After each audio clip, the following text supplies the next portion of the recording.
Kwa zaidi ya miezi 10 sasa, polisi wa utawala wanaoishi mjini Eldoret, kaunti ya Uasin Gishu, wamekuwa wakitaabika kutokana na ukosefu wa maji safi baada ya kukatiwa huduma hiyo na kampuni ya usambazaji maji ya Eldowas kutokana na deni la zaidi ya shilingi milioni 2. Gabriel Kudaka na maelezo zaidi.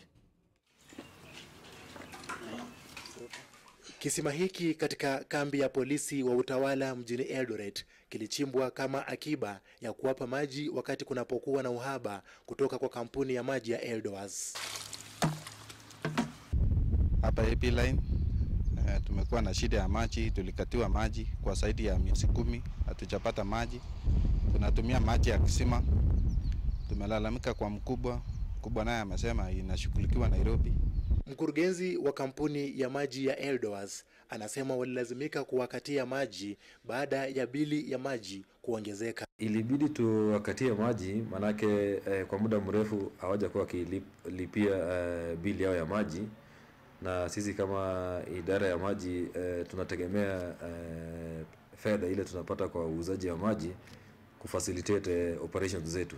Tunawadai zaidi ya milioni 2 kwa wakati huu, na tunataraji kwamba wataweza lipa. Wakishalipa tutawaregeshea huduma za maji. Hata hivyo, kamanda wa polisi wa utawala kaunti ya Uasin Gishu, Daniel Rukunga, aliyekataa mahojiano kwa kamera, alisema swala hilo litashughulikiwa na idara husika jijini Nairobi. Kampuni ya Eldowas inapoteza shilingi milioni 20 kwa mwezi kutokana na watu wanaotumia maji bila kuyalipia.